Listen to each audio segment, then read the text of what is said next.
Yo YouTube everyone, welcome back to the channel on our journey to iridescent.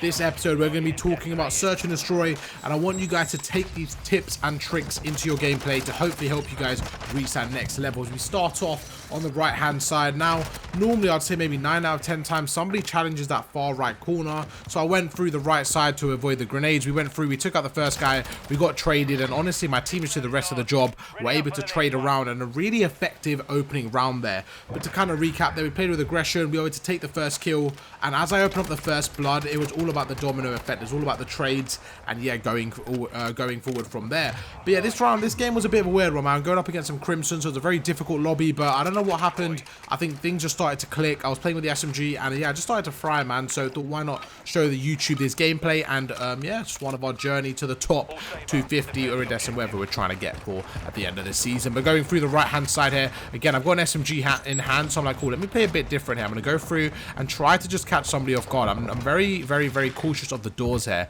The doors and the sound effects is everything I'm going to be basing this off. So we go through, the doors open there. I don't want to be running in this situation because I don't have dead silence. So without dead silence, you're like, okay, what can I do? Like, realistically, there's probably somebody up here, so we're going to go through very slowly. You can see I'm kind of pre-aiming everybody. No one's on the right. I'm going to check the left corner, and we got kind of lucky there, to be honest, that he wasn't looking at that door. But that was just one of those process of eliminations. I'm like, cool, where's he going to come from?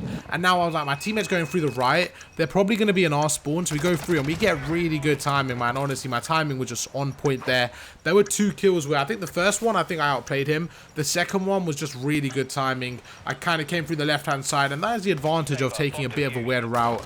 And you can see now, to look back at that moment and think, why did I make that play to go through middle? I was literally thinking, right, if I'm them and I see that my teammates have just died in top PD, I'm probably going to be sitting in our top yellow, our top orange on the right there. I'm probably going to be sitting there because essentially I've got the other side of the map covered. So I just thought that the map would be flipped. And I thought it was very obvious for us to come through the right, through PD, and I just didn't think that push was very accurate because I had an SMG as well. So I was like, let me go through the left, try to make a play, and I just got really good timing. Going into the round 3 here, man, starting off the game really well, going to push through, and I have to be very careful. That I was going to say, I don't really like the play there because I went straight into a popular nade spot, and you can see what a grenade.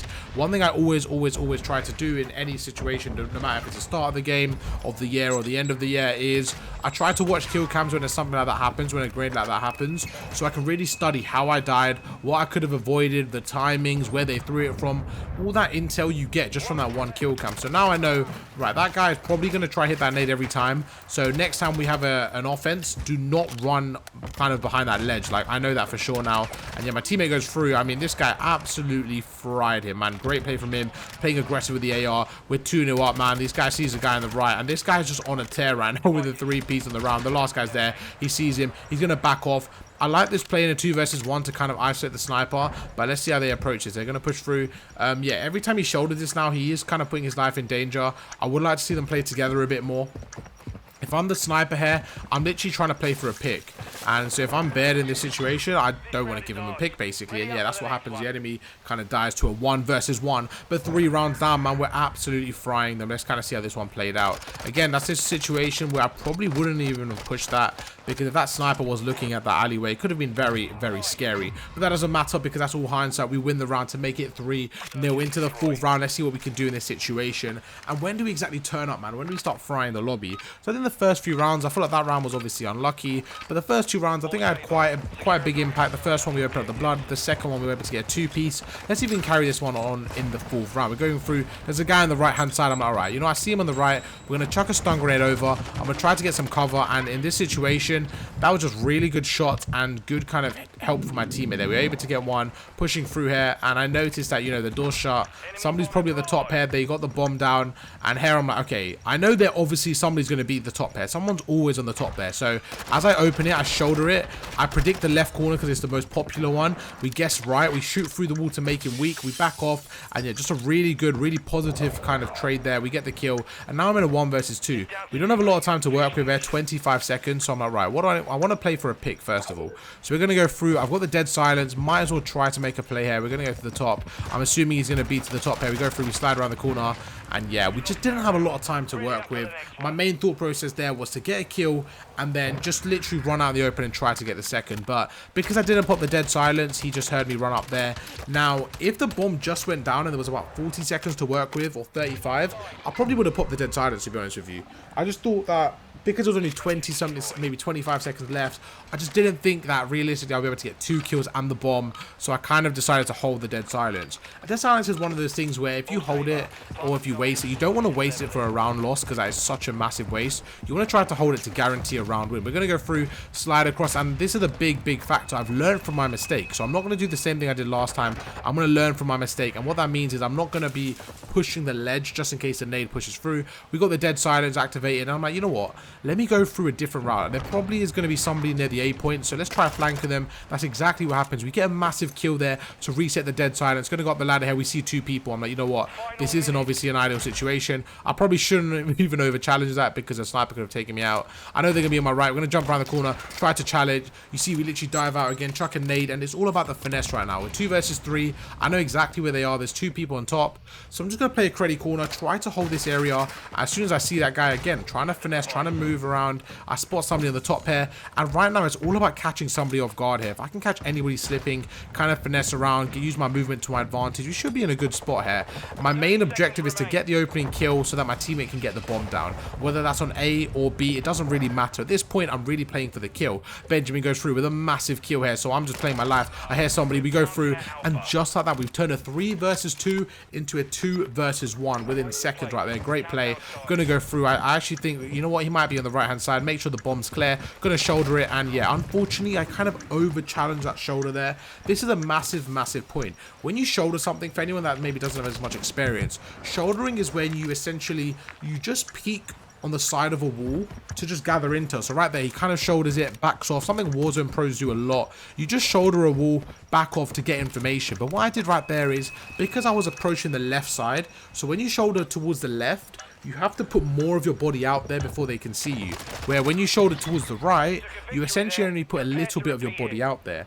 I know it might sound weird, but I'll try to give an example in another video. But right there, you see how he shouldered towards the left? Before you could see on your screen, he has to go more towards the left to see the opponent. So right there, because I was shouldering on the left, I had to show more of myself. So by the time I actually saw my opponent, he already saw me for an extra second or 2 and was able to get the kill. I know it's a very long explanation just to explain that I trolled. But yeah, the main point there was, if you're going to shoulder from the right-hand side, a right angle, it's a lot easier to kind of move in and out. But when you have to shoulder when the wall's on your left, it's very difficult. You see right here, the wall's in front of me, so we're gonna go through. We chuck a stun here, we chuck a nade. I actually get the you know, get the prone, get the jump shot off. We slide across, the nade hits him, and I was like, right, let me push, play aggressive.